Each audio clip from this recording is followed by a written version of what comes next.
Permit me to say good morning, good afternoon, good evening, and good night to you, depending on your time zone. I am Pastor Maxwell. Nnawuihe. I am the senior pastor of the God's Praise International, the appointed place. This is welcoming you to our teaching series today. The focus of our teaching series is the wisdom of Moses and Nnamdi Kanu, which is under the caption or the theme, the revealed mystery behind Mazi Nnamdi Kanu. Mystery. Everyone is born for a purpose and with a purpose. Some of us, our purpose have been revealed. Some of us, our purpose have not been revealed. God never allowed anyone to be born by mistake or accidentally. Mazi Nnamdi Kanu was born in the 1967 that the civil war broke out between Biafra and Nigeria. Do you know that the Ojukwu bunker, from where Ojukwu took off to Ivory Coast, was built on the land of the family of Nnamdi Kanu, their family land? The Ojukwu bunker, where they developed, the scientists worked and developed the Nnawuihe and all the scientific inventions that the Biafran soldiers used to fight in the war. That very Ojukwu bunker, I've been there. And it was from there that Ojukwu made the last broadcast before he went on exile to Ivory Coast. In other words, that was where the ashes of the war was laid. And from that very ashes, the fire came back again. Nnamdi Kanu is a very symbolic figure and icon that nobody should trivialize. Your prayer and your effort should not be that he should fail, rather that he should succeed in bringing about the restoration of Biafra. We are looking at the characters in the Bible. Moses, the children of Israel, Moses in comparison to Nnamdi Kanu, or Nnamdi Kanu in comparison to Moses. His calling, his impact, his significance, his purpose. Also, the children of Israel, Biafrans, in comparison to them, their plight, all their pain, their slavery, their shame, subjugation, oppression, repressions of the right, etc. And also looking at the covenant that God made with Abraham, Genesis 15, from verse 13 to 16, which we dealt with yesterday. We're not going back to that today. This is the focus of this very teaching series. I really want you to share this broadcast and pay a very close attention. One of the most important things you have to do is to share this broadcast, because a lot of other people need to participate in this very learning to be equipped with the right information, the right direction, the light of the truth, that it may illuminate their darkened consciences and their reasoning, that they may embrace the truth, which is a very potent instrument that will set us free, every one of us. Let's pray. In Jesus' name. Lord, we thank you, the Most High in heaven, for bringing us again to study, to look into this very icon of hope to your people, the Biafran people, Mazi Nnamdi Kanu, which is a clear comparison to your prophet Moses in the days of the captivity of the people of Israel. As we continue to study your word, guide me to speak according to your spirit and the enlightenment of your truth. Cause the hearers to receive the truth and embrace the truth. In the end, set Nnamdi Kanu free, set Biafra free. In Jesus' name we pray. Amen. Thank you. Yesterday, we looked into the book of Acts chapter 7, verse 22 to 23, and we saw that Moses was learned in all the wisdom of Egypt. He was learned. We know his story, how he was born, hidden away for 3 good months.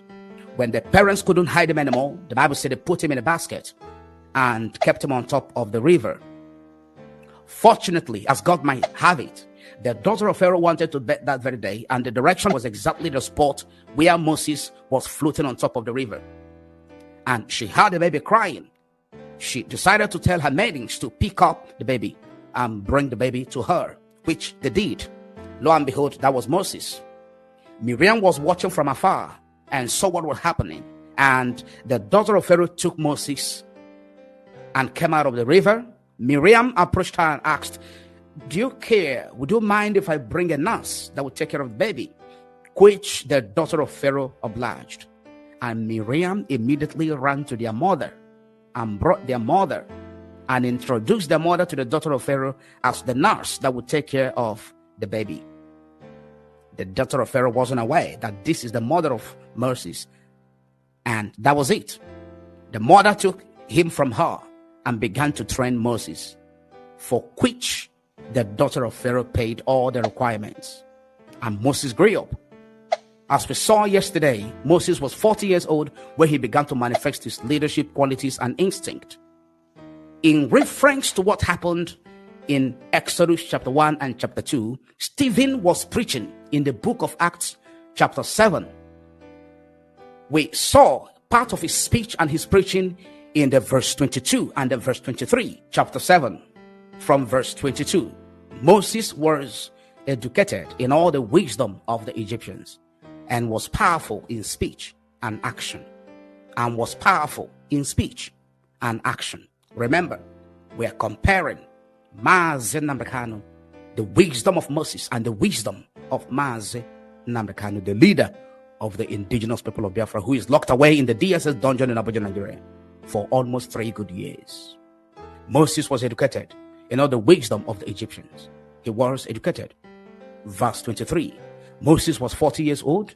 He decided to visit his own people, the Israelites. I don't want to go more than this because we have studied a little bit part of this very scripture. We have also interpreted to a great extent the wisdom of Moses and the wisdom of Nnamdi Kanu. Under the subject of our discussion, the mystery behind Mazi Nnamdi Kanu, which is focusing on generational leadership. Moses was learned in all the wisdom of the Egyptians. Mazi Nnamdi Kanu was also learned, very, very intelligent. Mazi Nnamdi Kanu is also mighty in words. As we read, Moses was learned in all the wisdom of the Egyptians, and he was mighty in words and deeds. Mazi Nnamdi Kanu is also mighty in words, because as of today, many people have been quoting many of his prophecies. Many of the prophecies of Mazi Nnamdi Kanu that have come to pass, people are privy to them. It is accessible both on video, audio, written prophecies that Mazi Nnamdi Kanu has been giving. He has been speaking. He is mighty in words. How many of you can remember some people that he mentioned name on Radio Biafra and placed curse on them that they would die, and they died, and a lot of things happened to them? That is the truth. It is in the public domain. It is so many. I am not trying to say that Mazi Nnamdi Kanu is greater than Moses, but in the context of our study, which is history today, both in the Bible and in our own time, he was mighty in words. Moses Nnamdi Kanu is also mighty in words. His words are so powerful. One of the examples is that he told you that if you refuse to give us Biafra, Somalia will be better than Nigeria, which today, that the Somali currency has more value than that of Naira. Moses was mighty in words and in deeds. The miracles he performed, they were so mighty. Also, the good and great works of Mazi Nnamdi Kanu is speaking for him all over the world, which is also endorsed by the United Nations judgment in 2022. Mazi Nnamdi Kanu commands a very great influence and makes great impact over the lives of not less than 70 million Biafran people. They listen to him. They can't escape the power and the influence of his purpose and his words, because he has been speaking the truth. Even those that cannot come out openly to attest to what I'm saying, they all listen to him. Many of them today are still making references to his teachings and his preachings, his position. Many of them, be they those in the clerical, which are the men of God, the clergy, those in politics, business people, and all of that, they make reference to all his good works and all his words. Moses began to manifest his leadership instinct, 40 years of age. Likewise, Nnamdi Kanu. Nnamdi Kanu is about 50-something years of age. So if you calculate from 2012, when he registered IPOB and began to lead the people of Biafra, till now, you will see the same age bracket. Moses was born around 1526 BC. That was when he was born, according to history. Nnamdi Kanu was born according to the time that the Biafran people were into battle, into war. So was Moses when the people of Israel were facing the worst time of slavery in their life in the land of Egypt. The worst form of slavery, when their burdens became so unbearable that they began to cry for liberation. That was when Moses was born, around 1500 or 1526 BC. Nnamdi Kanu was born when the people of Biafra were in pain, when they were crying, when the war broke out. That was when he was born. Moses studied and he was exposed to all the learnings and the wisdom of Egypt, as we read. His people, the slavery of his people being inflicted upon them by this very Pharaoh in Egypt. Likewise, Nnamdi Kanu understood the pain that the British has brought upon his people, both before the war, during the colonial era, and during the war and after the war till today, for which he decided to stand up to speak according to his divine calling and purpose. We are looking at the wisdom of Moses and the wisdom of Nnamdi Kanu. In which branch of study was Moses learned? One of them is arithmetic. Moses learned arithmetic. He learned arithmetic. He was learned in that field. Arithmetic is a kind of mathematics of numbers, which some of you know, whether it is a real or a complex number, addition, subtraction, multiplication, division. Arithmetic. Moses studied arithmetic in Egypt. Very, very complex is a field of study, mathematics, that deals with either it is a real or it is a complex number. It is so complex that many people are scared to study today. The branch of the studies of Moses, one of them is arithmetic. He studied arithmetic. You may not have heard this, but it's the truth. Do your research. Number two, Moses also studied geometry. He was learned in geometry. And we know that geometry is a system of mathematics that deals with spatial relationships. Spatial relationships, especially those that are built on a specific or a set of axioms. Geometry, spatial relationship, specifically the ones that has to do with, specific set of axioms. What is axiom? Axiom means a principle of proposition, whether it is the one you have proved, the one you have proven, or the one you have not proven. Still, you cannot be able to disprove it. And this very axiom, the one that Moses studied, this very set of axioms, they require divine knowledge to understand it. A clear example of such study is the established principle in art or science that is universally accepted. So that is the branch of geometry that Moses studied. Very, very complex a study. Do you know that Moses also studied music? Moses was learned in music. He was a music student. And not a particular genre of music. He was learned in every genre of music. He was learned in music. Moses also studied hieroglyphics. He studied hieroglyphics. Hieroglyphics has to do with a system of writing in ancient Egypt, in Minau, and some modern civilizations. He was learned. He was so proficient in that very field. It is a system of writing that has to do with pictorial symbols that are in pictures, that represent a particular sound, that represents sounds. just as my voice is coming up now, or when you hear the sound of something, they're able to represent it in a picture, what it means. So complex.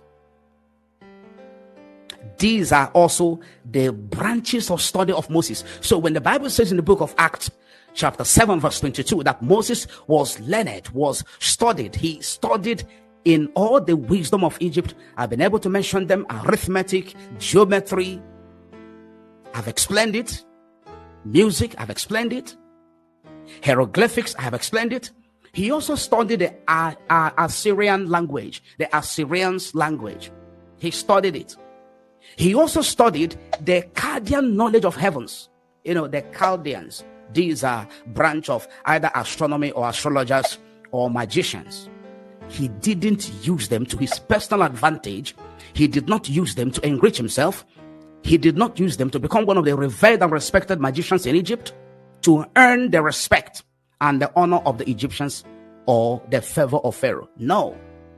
He used all of these, his studies and wisdom that the Bible is telling us, which I am also explaining to you now.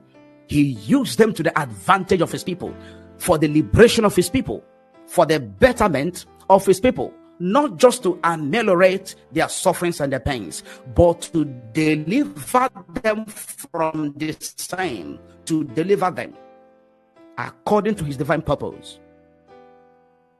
Can't you see the same similarity in the life of Nnamdi Kanu? He studied political economics in London.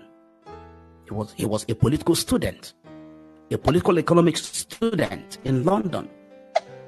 He studied geography in UNN in Nigeria before he traveled to London to study political economics. He was a consultant, consulting multinational companies.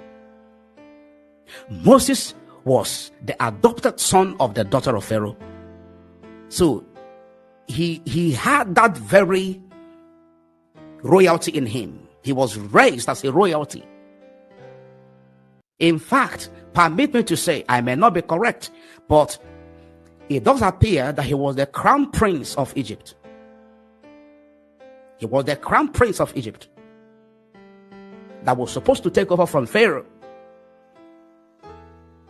But he rejected all of this and chose to be associated with his people, to identify with his people, the sufferings of his people, to use all of his study, his wisdom and learning in the system of Egypt, to liberate his people in line with his divine calling and purpose, which is exactly what Mazi Nnamdi Kanu is doing today.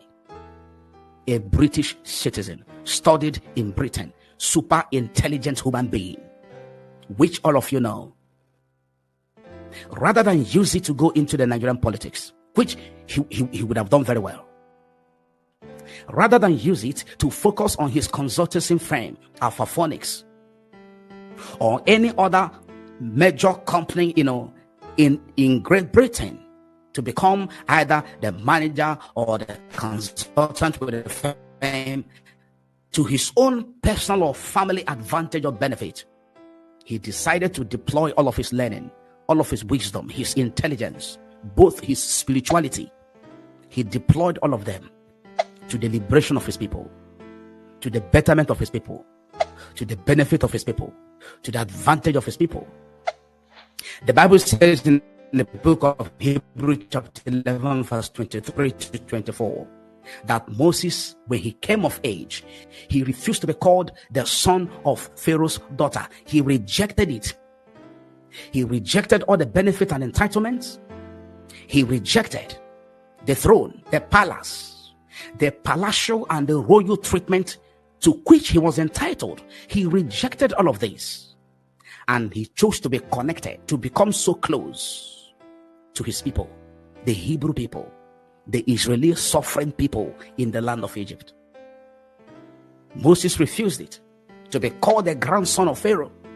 And so does Mazi Nnamdi Kanu.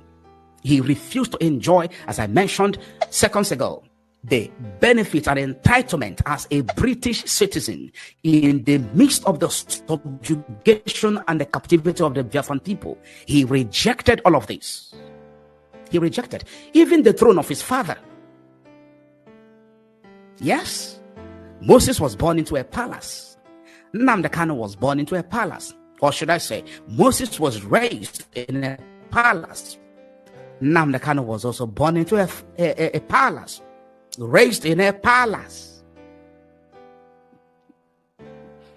Rather than Moses, all of these people, slaves, they are not my people. Do I look like one of them?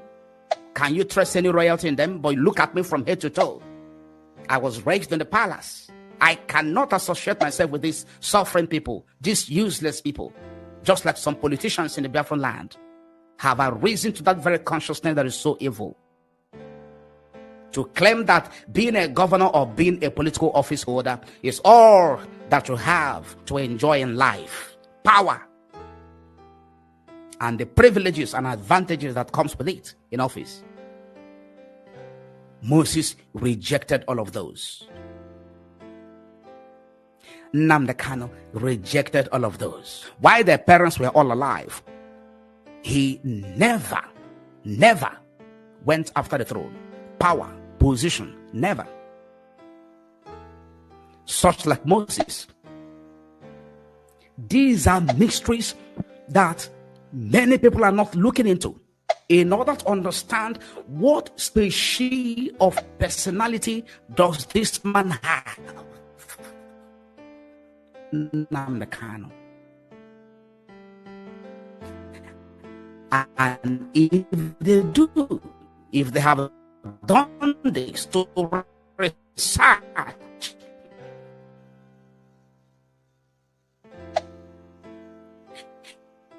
if they have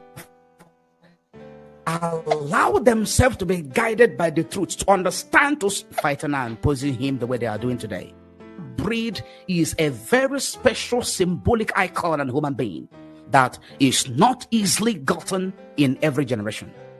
Welcome to God's presence. Worship with us at Bogos Praise International, aka The Appointed Place, number 3 Tom Agbuji/Cherubim Road, 2nd floor, off UST Roundabout, mile 3 Diobu, Port Harcourt, Rivers State. Service days: Saturdays 8 to 11 a.m., Sundays 8 to 11 a.m. Last Wednesdays, Communion and Vigil 10 p.m. to 2 a.m. Wednesday Counseling 11 a.m. Call or WhatsApp for more information. +234 0708 476 7258. You shall not be disappointed at the appointed place. Support the work of God under our care. Proverbs 11 verse 24. It is possible to give freely and become more wealthy. But those who are stingy will lose everything. NLT. The harvest is great but the laborers are few. Luke 10 verse 2. Dollar account. Nnawuihe Maxwell Ekanedarichukwu. Account number 2040545574. 2040545574. Swift code FBNINGLA. FBNINGLA. Bank First Bank PLC. Naira account Maxwell Nnawuihe. Account number 10198666723. 10198666723. Bank Polaris Bank Limited. Given it shall be given to you. Good measure, pressed down, shaken together and running over, shall men give to you. Luke 6 verse 38. God bless you immensely. See you in church. Shalom.